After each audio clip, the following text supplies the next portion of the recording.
Pickles the Guardian here, Jamaica content creator. Welcome back to my channel. New video for this week of me living in Japan and sharing my experiences with you in a kind of a video podcast, this type of form, while you're washing up the dishes or doing laundry or doing chores or studying, whatever. Keep it entertained, mildly entertained. That's the goal here. I do have merch for those who don't know. I'm looking at you. Links are in the description down below or on my Instagram profile. Check it out.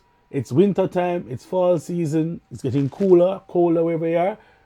Support the channel and still look like you're in touch with the Japanese Jamaican vibe over here, you know what I mean?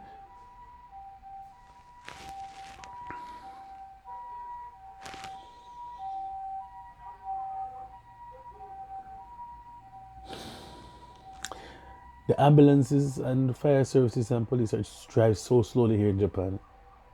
This might take a whole thing.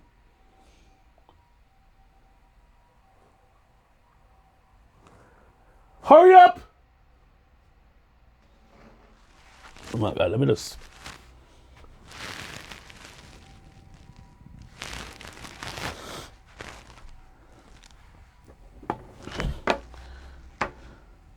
I'm pretty sure that whoever they're going for is already, let us say it. Cool. So, yes, I know.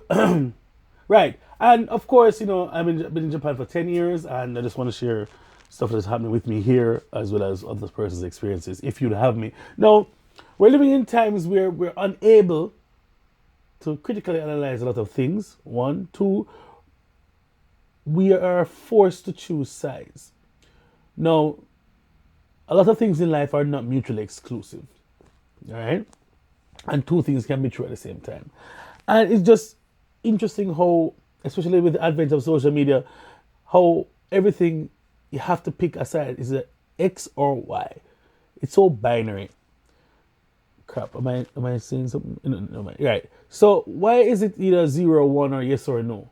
Why can't it be somewhere in between? And oftentimes it leads to disrespect, especially when persons do not have a solid foundation for the arguments. And of course, opinions versus facts. The waters have been murkied or dirtied or muddied on that because statistics, objectivity is supposed to be unbiased, right? Should be unbiased. You can make them biased by, depending on sample size and confirmation biases, etc. But generally speaking, a fact is something that is undisputed, that is for sure and objective. Opinion is subjective based on how one might interpret a fact or whatever, you know what I mean? And so don't let somebody else's opinion become your fact. You get me, I say? And I think a lot of that has been going around, especially in Japan. And if you don't follow the mainstream opinions of people or the status quo, then you are basically just like in high school or in whatever social groups you've been in growing up, high school, college, you then become an outcast and then you also become kind of like the black sheep, for want of a better word.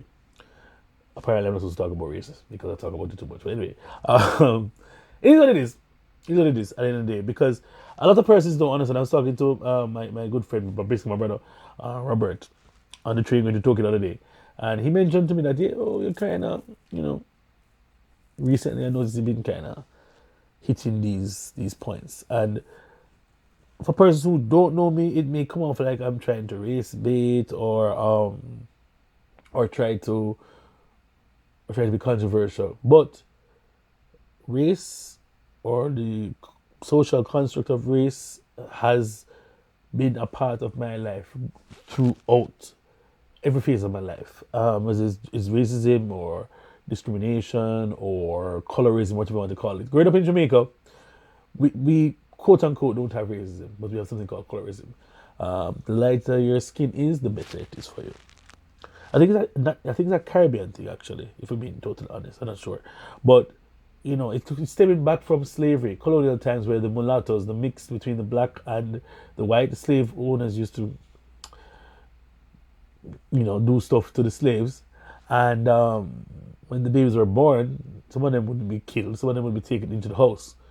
and they become house slaves. And then that's how they started dividing us up: house slaves and field slaves, etc. And it kept going through. Also, the fact about hair. Hair was a big thing back in Jamaica. I don't know if it still is now, but back then, if you had Afrocentric hair, you never really got, you weren't really like popular or whatever. But if you had nice wavy, loose curls, Indian like softness here, or very curly, like pretty curls, not the kinky curls that I have, or Afrocentric people have, like 4C would have, but like a 2C, 2B, that sort of nice thing where you put it into the styling gel, it sits and slicks back, looking like you're almost Mexican or Latina, those were the type of things that were appreciated, that were elevated, and those are the things that most men or boys in high school used to aspire to. We used to call them chemical coolies, for want of a better word, where persons used to do the S curl to the hair or perm their hair and get the pretty curls and the waves and stuff. And it was a thing. Wave culture has come back again, but 360 waves and wave caps and all that used to be a thing back in Jamaica as well. And so if your hair couldn't do that, you also became an outcast as well. Things, trends and fashions, more things change when they remain the same. And I give you this background to say this, because I don't want this to be a thing that's limited to Japan only, but I'm looking at Japan through my lens and through my experiences, and I want you guys to understand that there's no vindictiveness or bitterness, but I'm showing you what has guided me through my life, what has been my experience through life, so you can have a better understanding of who I am and where my humor comes from. Because I have no ill will. I just see observations, and it's kind of funny how certain things just happen to line up. And I mean, maybe I don't have all the empirical data, but anecdotally, my experiences have shown certain things and patterns based on observation. And other persons have seen similar things, but we're not writing down every occasion and dating it and stuff so that it doesn't become valid. But anyway, this is what it is. I remember growing up that I even tried that thing, and my hair was resistant to it. So I had to, actually, in university, I had to cream my hair, straighten it, and then put in protein treatment to counteract the straightening to get the curls. So I went through it. Even in the Mr. Preston competition when I was at university in 2000, way back then, they asked me a question about bleaching, which was rampant, like super rampant in Jamaica, and what it meant about the Caribbean. And I froze on the question, and I said I think it was an issue of self-realization and self-confidence and not accepting self. And people said, go on. And I just froze up and walked off the stage. And that's where I lost it, I think. Yeah. But the answer still stands today. When you bleach your skin, you're not comfortable within your skin or who you were made, how you were made. And so you want to modify it in the hopes that it will get you a better life and get you socially accepted, or gives you social mobility. But then again, you're damaging your skin and shortening your life and opening yourself up to a lot of other things that come with bleaching. But anyway, that's not what I want. I say all this to say that it's been a minute since I've faced things going up that would affect me because of how I was made or because of the color of my skin. And I wasn't even doing enough research when I moved to Japan. That's on me. So when I saw these things happening to me, and you just said, oh my God, this is and that leads to where my content comes from, and just the observing and seeing certain patterns. Now, if it seems that I am bashing or hating on Japan, that can't be the case. I've been here for 10 years. Japan has opened the world to me and opened my horizons and expanded my horizons. I learned so much things about myself after moving to Japan. I have become who I am. 10 years in a country is a long time, and I still, I should be much further ahead in terms of my language acquisition. But I'm pretty okay with that. Need to actually study more and focus. But yeah, the thing is, life is very simple, but humans make it hard. And if you don't treat people how you want to be treated, that's one of the fundamental things in life. You learn that as a child. Yet still, we humans can be so cruel, including me. I ain't gonna lie. I laugh because laughing is all my life. And sometimes apparently I can't take a joke. But I guess it comes to certain things. And I guess everybody has their limits and their thresholds. You know what I mean? limit. Yeah, unless you're not limited. But I say this all to say that in life, life can be really simple. And in Japan is basically outside versus the inside, and we need to understand that. And there's also levels to the outside to the inside, and there's a hierarchy that is clearly established in Japan. And I won't speak about it because I'm not supposed to speak about it. I'm trying to cut back on the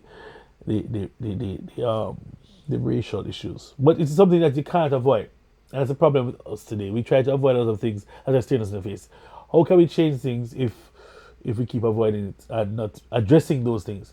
Which comes full circle now to a lot of things that happen in Japan. Now, Japan is a culture that puts a whole lot of emphasis on face value and saving face and perception from the outside and approval and the group more than the individual. And if you notice how a lot of things are done here in Japan, the whole system is set up for them to be thinking about the group rather than the individual. The saying, the nail that sticks out will get hammered down. For a country that is touted as very creative and advanced, yes, they're advanced in certain sectors, but yet still they're not advanced. And I think the issue that most foreigners who have lived here for an extended period of time have with persons who come here for 2 weeks, they get a snapshot, and then they start saying Japan lives in the future. And then they say Japan is doing this and that, when, you probably where you live is not the standard. How am I going to say this? I'm from Jamaica. I can't say what I'm going to talk about. But person standards for living and normalcy, wow. I think that should be normal and a given vary depending on where in the world you're from. And have we become so cold as people and so immune to feelings that we don't value anybody else's opinions or experiences, and everything has to be this way or that way? And if it's not this way or that way, then what is the point? I don't know. As Yasuke would say, Shirankido. And shout out Yasuke in Osaka, doing the damn thing. Talented youth. And it comes again to things and our experiences. And I guess people just don't want to put any veracity, don't want to put any value to other person's experiences if it's not aligned with theirs. And the bashing comes in. And I mean, this is what it is. And let me tell you, the internet, especially when it comes to Japan, you don't really want to say too much against them because it can be a rough place. And the famous thing they say to you, once you go over the line of saying anything that's not part of one, oi, kuni kaire, kuni kaire, go back to your country. Protect Japan. Protect it with your heart and all your mind and soul. Especially those who are Japanese. But for those people who are not Japanese, just shut up. Shut your filthy mouth. Because they will never accept you. Alright? You just here biding your time until they get sick of you. And it is what it is. I pay my taxes. I pay pension. I pay health insurance. What are you doing over there in America or in your country talking crap about me, who's actually contributing to Japanese society? But what are you talking about over there? You can't even get into the country for more than 90 days. Me and you are not the same. Alright? We are not the same. 同じじゃないね。わかった?そうそうそう。あなたは旅行だけ。ね、俺住んでる。わかった? Yeah. Piggly, I get excited too. So, Bill up Piggly. Recently now in Japan, I mean, one of the thoughts about Japan, the thing that is lauded over us is that Japan is a really safe country. And relative to the rest of the world, it is safer. But it's not safe in absolution, which I think is the issue that people have. It's not a blanket safe. You know what I mean? It's safer than Afghanistan. It's safer than, the place that is having the wars right now. I don't want to mention if they get in trouble. It's safer than America. It's safer than my country, Jamaica. It's safer than probably because they don't have access to guns and violence like that. However, things happen on a much wider scale than you think, but it's not really reported news-wise. And one news source that I used to have that used to report the news has been shut down for whatever reason. I guess because So let's just keep it a buck. Let's keep it real. Let's be like Hongaku. Let's be authentic. Shout out to J Dot artist. Hongaku teki. Hongaku teki. That means authentic. Being real. So things happen here, and they're reported and not reported, and some of the cases are not high profile, and most things don't get put out in the news. And for those who are not Japanese and don't read Japanese, that's also a barrier to seeing the real side of Japan. Thankfully, Unseen Japan, I'm plugging people like foolishness, and nobody don't know who I am. Unseen Japan on Twitter and on the Blue Sky app have done really good work with reporting news that is, as the name says, unseen, that is not really brought to the mainstream. With safety for me, that's one of the reasons I'm in Japan. Hey, I walk up and down Japan like a king. Nobody messes with me. I'm safe. Nobody going to shoot me. Nobody going to stab me. Please. Nobody hasn't as yet, and I hope they don't. Yeah. We're not about that life. Cool. And for me, generally it's safe. I have slept before with my doors open and slept with my doors unlocked, and I'm still alive. Maybe I shouldn't say that on the internet, because somebody's going to look and find me, and I'm going to start locking my door. All right. But people have done that. I've left my house, I'm not going to say anything else. But yeah, it's pretty safe for a big black man in Japan. However, many persons who don't look like me might have a different experience.